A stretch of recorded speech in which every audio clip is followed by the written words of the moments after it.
which gives us a cross-cutting view of the entire bureaucratic system and of course the education bureaucracy in particular. We are honored to have them with us. Our first speaker is Dr. HB Chandrashekhar, who has over 36 years of experience in the field of education, a lot of it in government service, and he has served in a range of functions in the Karnataka Education Department, including in the project offices of SSA and then later RMSA. He was a special officer to the Minister for School Education in Karnataka, and most recently he retired as a senior lecturer at the Bengaluru Urban District Diet.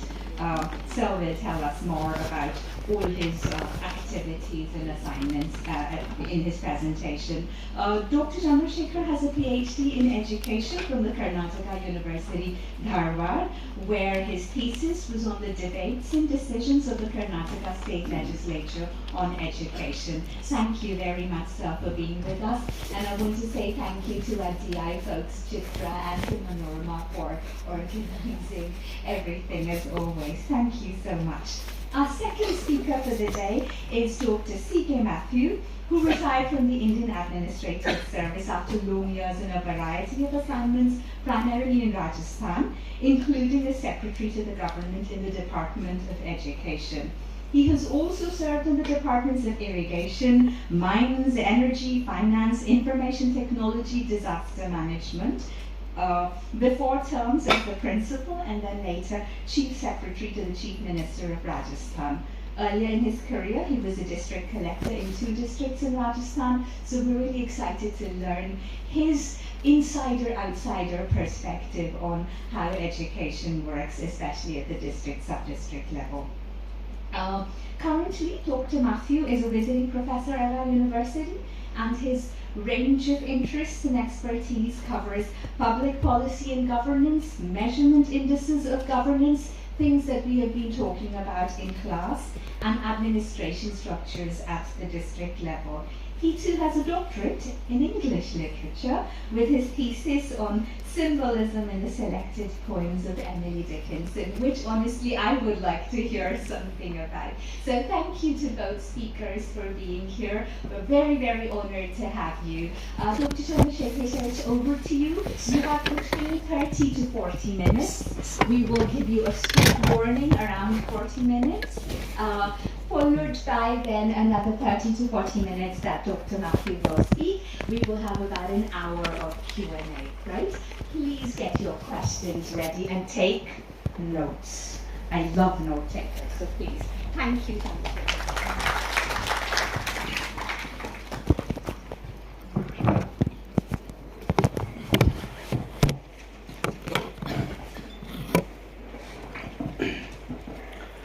Namaste, good morning to you all.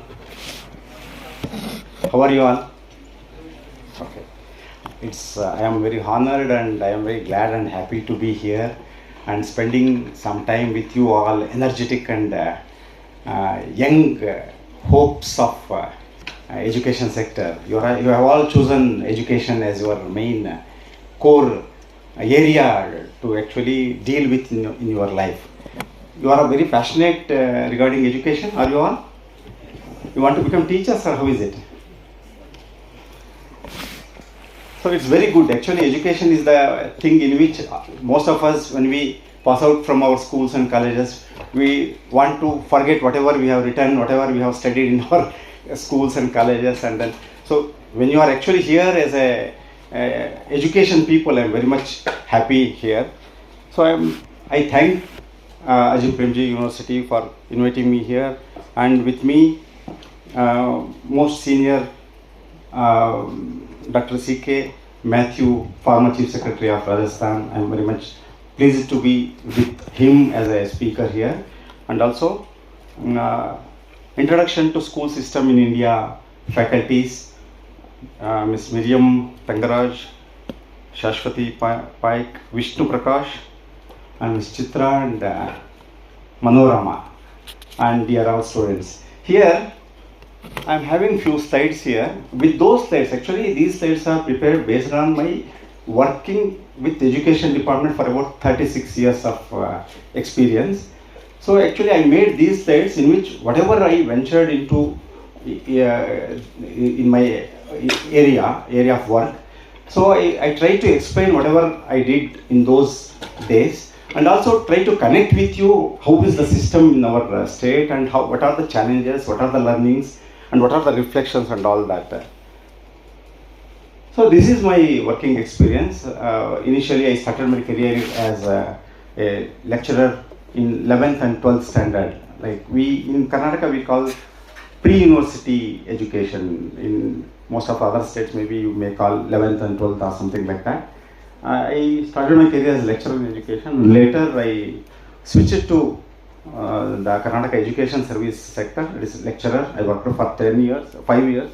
And then I worked in a policy planning unit in Bengaluru. Policy planning unit was a unit in which it is a blend of corporate and government sector. People from Azim Premji Foundation and people from department like me, we made a unit, and then we used to work as a unit and work with the department. And then Office of State Project Director, Sarva Shiksha Abhiyan, now it's called as Samagra Shiksha Abhiyan. It's a centrally sponsored scheme wherein it works for the universalization of school education, secondary education, till secondary education. Earlier it was till 8th standard, universalization of elementary education. And later I worked for 1 year in Director of Pre-University Education in the office of, and also I worked for a brief tenure. I worked in school from some 3 to 4 months. And Department of State Education Research and Training, I worked in that office, and also I got a privilege to work with the Honorable Minister for School Education in 2 terms, in 2012 and also in 2022 to 24. So this is the organogram. Maybe you may be all knowing how the education is placed at the national level. Like you may be knowing that Minister of Education Shri Dharmendra Pradhanji is there, and with him Minister of State Education, 2 ministers are there, and senior IAS officer who is equal to the character of Chief Secretary of any states. He will be heading here now. Sanjay Kumar ji is there. He is Secretary of Education, and assisting him you can see 7 additional secretaries or joint secretaries are there. Each have been given with many programs and many schemes to look into it. And with all these joint secretaries and additional secretaries are supported with many staff. Like you can see here, like Samagra Shiksha Karnataka, Samagra Shiksha is there, NCRT is there, National Council of Teacher Education is there. And these things have been divided with all these senior officers. So you can find this, if you Google it, you can find this. You can see this is the education structure in our state. In Karnataka, we are having minister there and assisted with principal secretary. Our secretary is a senior IAS officer, he or she. And then with after principal secretary, commissioner for school education. Earlier we used to call it as commissioner for public instruction, commissioner and state project director, and additional commissioners. We are having additional commissionerate office in 2 divisions, like Dharwad is 1 division and Belgaum division, and also Kalburgi division is there. And they are supported with many directors and joint directors. And then at the district level we are having deputy director administration who looks after administrative aspects, and diet principal who looks after academic wing of the department, like quality and capacity building of teachers and all that. And below the district we are having block offices, the block education office is there, and then block resource coordinator is there. Basically he or she is looking after the Samagra Shiksha aspect, like that is the aspect in which the quality aspects of the education is concerned, like capacity building, teachers training and all that. And at the cluster level we are having something like cluster, wherein some 10 to 12 schools are grouped together and made as a cluster. So this is called cluster resource person or cluster resource center. And after that schools are there. So this is the structure. You can note down any doubts if you are having, you can note down and we can discuss later also. So you can find that in the website you can find this organogram. So when I started my career as a teacher, I mean lecturer, we call that as lecturer. So for 10 years I worked as a lecturer. As all of us know that when we get into the profession of teaching only, we start our learning most of the times. You may be actually heard that famous saying, men learn while they teach. When you become teachers only, we start learning. So I started actually learning education when I started teaching. Most of us, except few, seriously when they are in students, when they go deep into the subjects. Most of us, like for me, it's concerned, we were actually preparing when the exams were there and then writing the exams and then forgetting whatever we have written and learned. So when I entered into the profession only, I started learning whatever I wanted to teach. So this actually gave me many opportunities for me to learn many things when I became teacher. So initial years it was like whatever topic I was required to teach on the particular day, I used to prepare and then teach. Later years I started actually experimenting on like giving some opportunity for students to give their like seminars. I have actually dividing topics to all the students and then asking them to prepare and then give seminar on the specified dates. This actually they liked it very much. After many years when I met them, they started telling that, sir, you gave that opportunity for us to speak, and then we got that confidence and all that. So it has helped us for when we became teachers and all that. So I tried that and then slowly I ventured into the participatory mode of teaching on those days. So from 1989 to 1999. And then somehow I got interest in teaching and also some joy in teaching. Later when I entered into DIET, you may be knowing DIET, District Institute of Education and Training. How many of you know DIET? Have you heard? Oh, very good. Very happy to see many of you know. Other than that, if anybody calls DIET, whoever don't know about education, they may think that food restrictions and everything, whatever nutritious food, that will come to their mind. So DIET is very important institutes wherein these diets are established based on the recommendations of National Education Policy 1986. So in the 1990s, these diets came into place. I worked in DIET from 1999.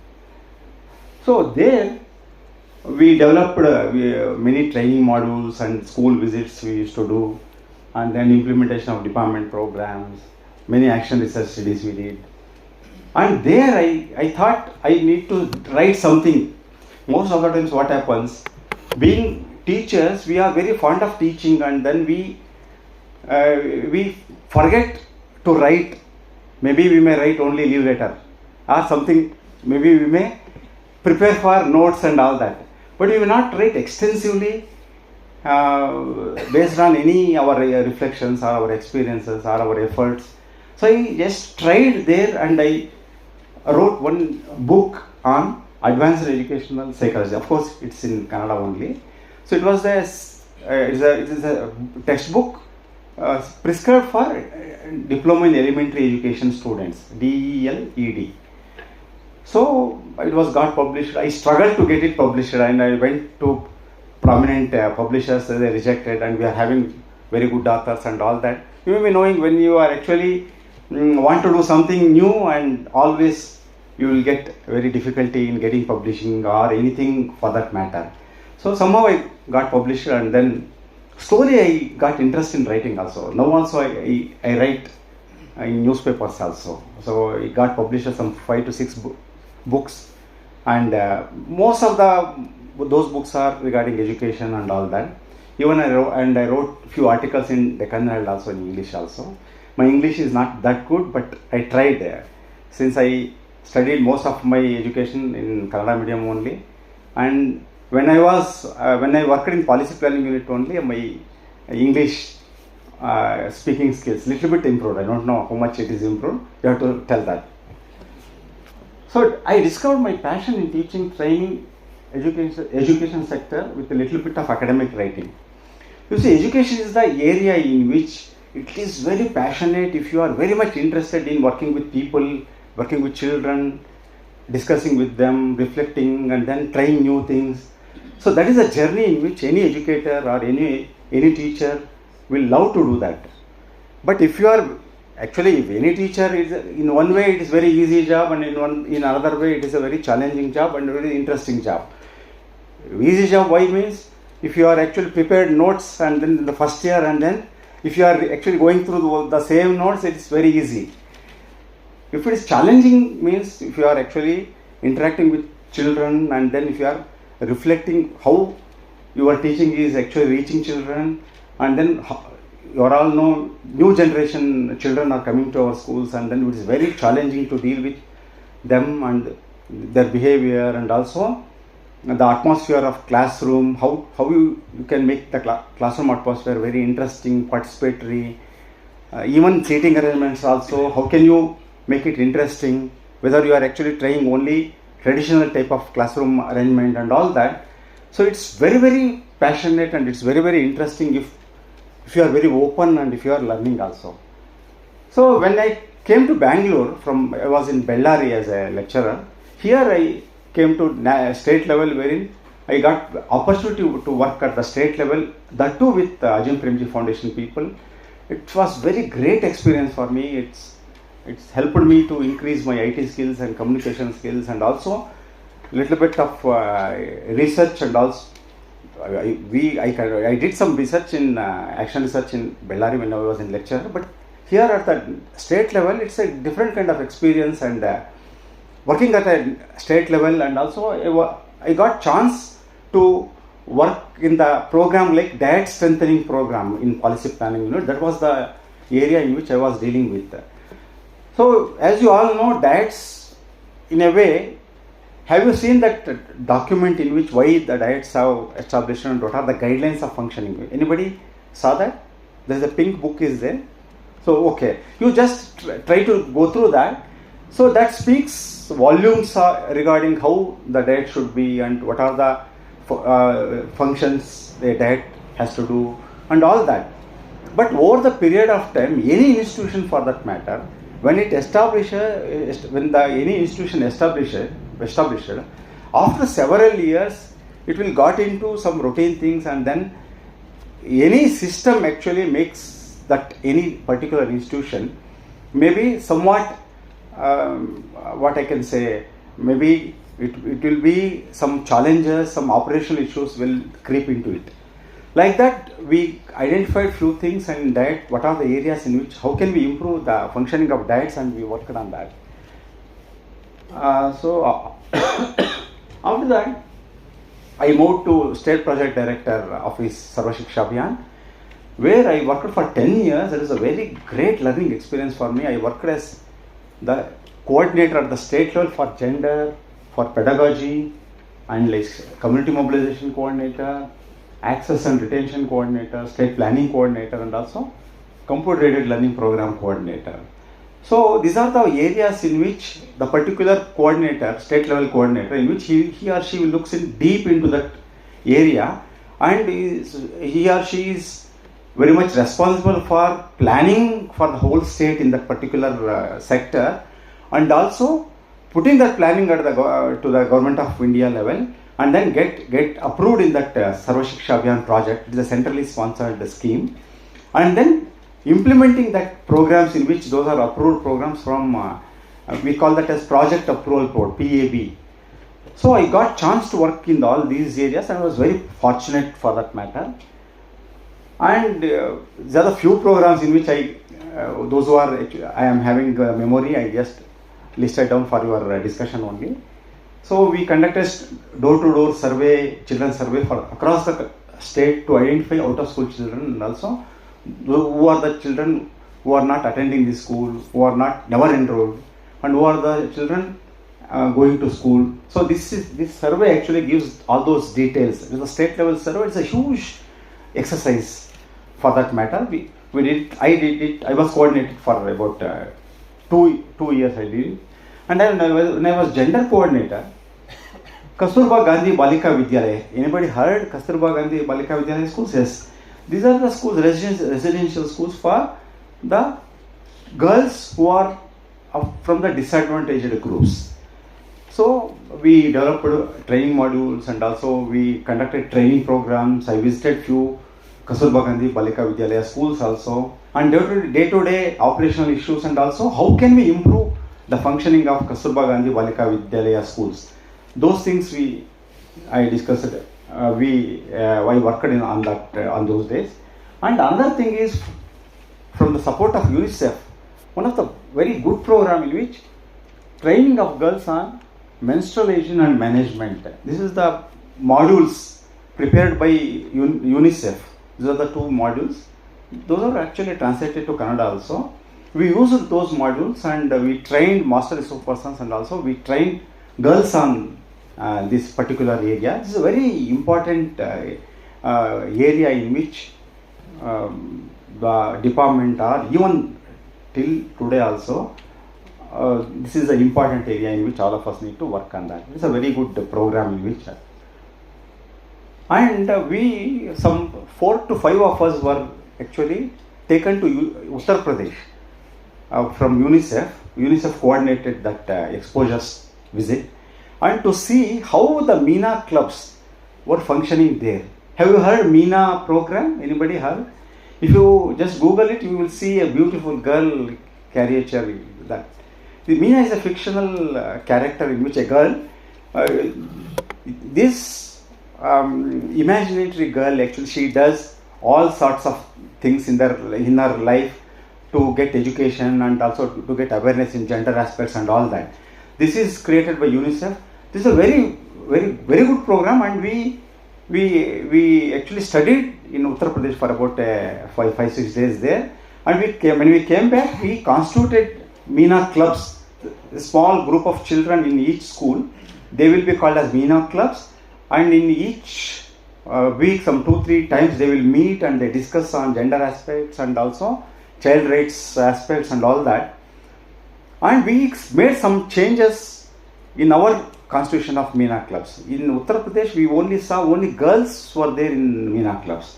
When we came here, we thought that only if the girls are there in the MENA clubs, the issues of gender are only related to girls. That notion is very bad notion, in which a boy should be sensitized regarding gender aspects. So we thought that even boys should also be there in MENA clubs. So we changed that constitution, and MENA clubs were constituted, and we developed modules, and we trained teachers on MENA, the functioning of MENA clubs. And also school visits were very interesting and all that. And another important thing is Kishori module we developed. One module we developed. This Kishori module is a life skills program, basically for girls. This was a 3 days residential program we used to conduct at the district level. This module actually was dealing with how to manage the bodily changes in which the girls were experiencing when they reach adolescent period, and also child rights, and also gender sensitization and awareness on human reproduction system. Most of the times you may be knowing that child mothers, this even recently we had a survey in our state. More than thousands of child mothers are there because of they don't have awareness on this human reproduction, this thing, and also they don't have awareness on what happens if they are having the relationship, like sexual relationship with any men and all that. So these things, when we trained them, so this was a very good program in which Ministry for Human Resource Development, now it is called Ministry of Education, at the national level they appreciated this program, and they actually suggested other states to emulate this program.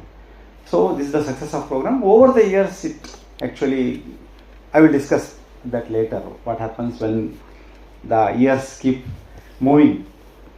So, for a brief period, I got chance to work as a high school headmaster, and there I actually asked, I was teaching science along with my administration. So I thought of actually making children to develop concept maps and school maps after each chapter is completed.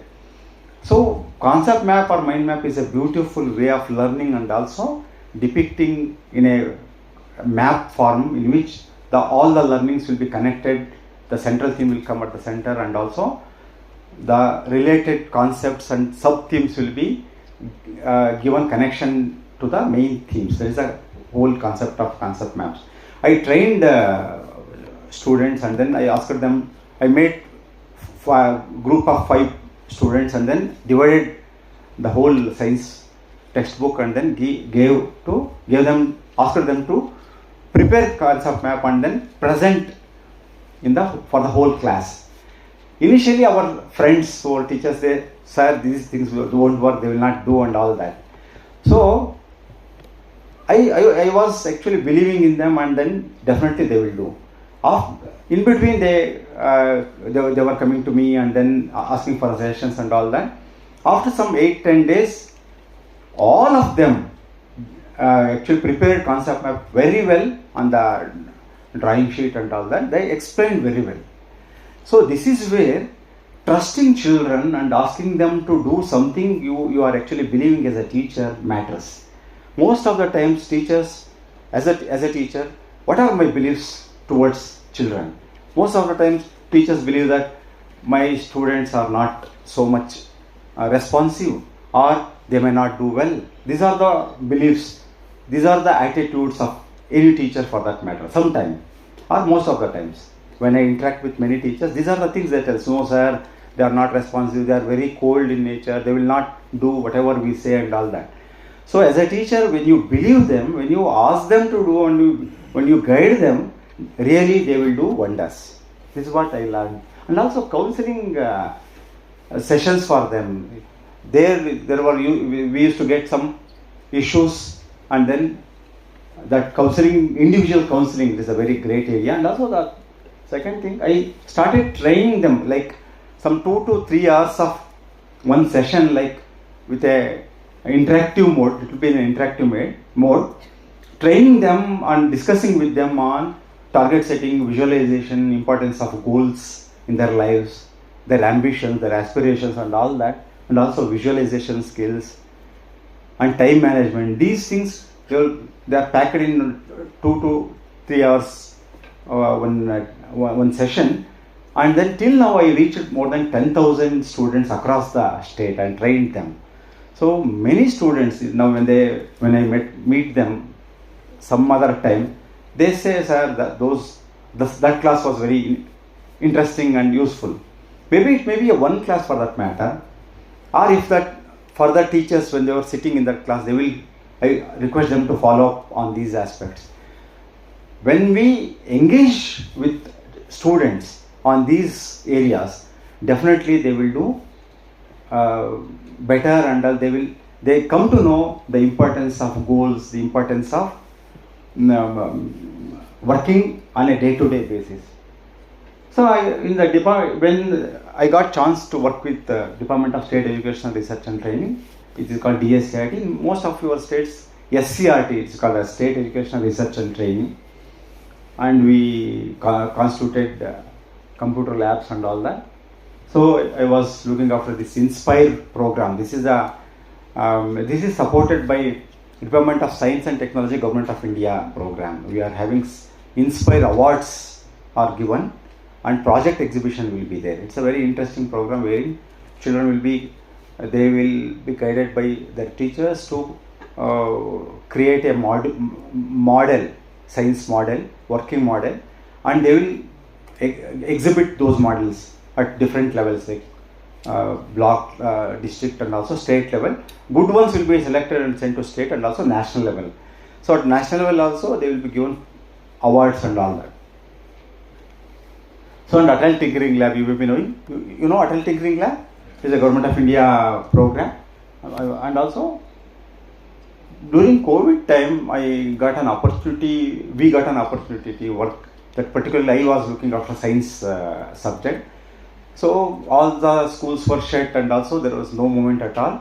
Somehow we want to reach, government wanted to reach students without the physical contact. So we have had this Makkalavani program. The Makkalavani is a program in which we are having 50 episodes, like half an hour each episode, wherein in a like edutainment, some education, also some entertainment. Like that, we capsuled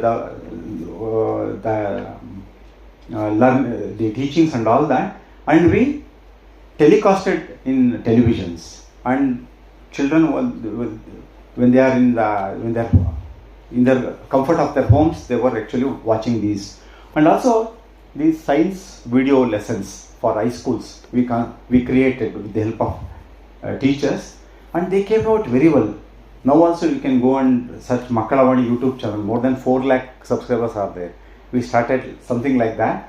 So lot of videos are very till today students are watching those videos.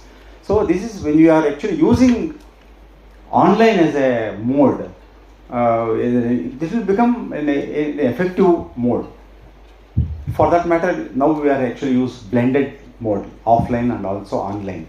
So now there is a COVID, actually there is a boon, something like online mode we are effectively using that. And also I got chance, when I already told that, to work with minister closely and sitting at the minister office and working with the minister, assisting him. 2 times I worked, and it's a very great experience for me, working at the highest level, policy level, and also even then we are having chance to work academically and all that. So the areas which are actually bothering the department and all that, but anything for that matter, lot to do is there. Since we are living in a very complex and very big structure, our education structure is very big. Whatever you do, it is very less for that matter. There is a learning we got there. And earlier our department name was Department of Public Instruction. This is one small example just. So our Honorable Minister thought that, so the British name, there is a Department of Public Instruction. In Government of India level and other states, we are having Department of School Education. We changed that, government changed that. In that recently, some 2.5 to 3 years, the recent learnings here, we worked with an NGO called Mantra for Change, and their FLN Reach program, Foundational Literacy and Numeracy. As you all know, NEP 2020 talks about more than 5 crore children are not having proper foundational literacy and numeracy skills. The numbers are much more bigger than that. So in our district, Bengaluru South, we rolled out this FLN Reach program. We did a baseline and found out what is the initial level of for children foundational literacy and numeracy skills, and after that we conducted many interventions, like we asked them to do some activities and all that, how to use these teaching learning materials and customized programs and activities we suggested to them. And after some 4-5 months we did endline, and we saw some 5 to 6% of improvement in that. So this program, and also morning assembly, the school day starts with morning assembly, and we thought that doing morning assembly activity systematically and then giving a small theme each day and then making children to participate to do that activity, that will be very effective, we thought that. And we Mantra for Change made a calendar for the whole year. That calendar we supplied to it. For example, in September 10th today, so one specific theme is given to children for class wise, like broadly from lower primary and upper primary and high school. So that theme, teacher will guide children. They select few children, and then in 5 to 8 to 10 minutes, those children related to that theme, they conduct activity in front of the whole assembly. That is the idea of morning assembly. And school visits, I used to enjoy school visits, and also after the visits, we used to have discussion with all teachers. And when I was discussing with teachers, rather than I speaking, initially I was requesting all teachers to speak and share their learnings and share their practice, what are the pedagogic practices they are actually undertaking. So those sessions were very, very learning and enriching sessions. So when you are actually seeing, I heard that you are going to schools and then you are learning. When you are going to school, you see, you can observe with a outsider perspective and all that. You can see many changes can be made only with the help of teachers only. If the teachers are having their reflections, their thinking on what can be done, what changes can be brought in their schools regarding pedagogic practices and the functioning of schools, if you teach them and if you suggest them, instruct them, that may not work. If you see and then discuss with them and then making them to think on what changes can be done in their teaching, in their school atmosphere, then you can bring certain changes. Instruction and direction will not help for that matter. It may help, but it may not be completely effective for that matter. And orienting and training. And one thing I need to mention here, after many years of experience, till now and also, my belief in teaching and this thing, 5 minutes, yes. My belief in teaching and this thing is changed. So completely my shift is participatory mode of teaching, and participatory mode of learning is the thing in which we need to working upon. Since the shift in the functioning style of teacher, that is facilitation mode, need to change. So I am still learning that, and I am great fan of participatory mode of teaching and training. And these are the other things in which I worked in the NCPCR guidelines are there, and also POXO related things we did. Effective use of online mode. And this is the slide in which I need to touch upon. You see, all these years in which after working with the government sector for about more than 36 years, I am seeing many programs are started, and then somehow those programs are not visible or not getting focus over the days or over the years. So when governments keep changing, when the administrators keep changing, programs are whether they stopped, nobody will explicitly mention that program is closed. That is the thing. So new programs will be introduced. So this actually communicates to the schools that there will be a number of programs. As if I am a teacher for about some 20-25 years of experience, a program which was started some 5-10 years back, and a program which started last year or this year, and the programs in which are monitored or which are asked, the progress in which asked for the particular program only are implemented or given more focus. For example, Meena clubs and all, Kishori, in which we worked as, I closely associated with those programs. So Meena clubs are still there, but focus is not there. Kishori program, it was earlier we used to train at the district level and the block level, and the decision at the state level was taken on those days that it is better to train at the school level and train each teacher in each individual school and train girls on these life skills program. And later we don't know whether till today that program is being there. It's a very important program. What I am trying to communicate to is programmatic type of functioning. So you can see here. So programmatic work versus prioritized work with respect to the vision. So vision is there of course, department is having vision, Government of India or Government of Karnataka for that matter, even an institution is having vision. So these programs, in which whether these programs should translate into reaching that vision, whether that is happening or not, we need to introspect ourselves and deeply we need to think on getting out of programmatic functioning to more concentrated and focused style of functioning. And also in the department, people keep changing due to transfers and promotion. When a person is posted to a new position because of transfer or promotion, he or she may not get the opportunity to getting training on that new role. Maybe he or she may be getting learned only on the job training only. Maybe because of my day-to-day functioning, I will learn something and then I try to do that. So that thing is the one thing in which this is the one challenge we are facing. And also vertical and horizontal coordination in the academic streams. Like DIET, I said already, it was established in 1990s and we are having 7 wings and all that. So the above DIET, there is a SCRT is there.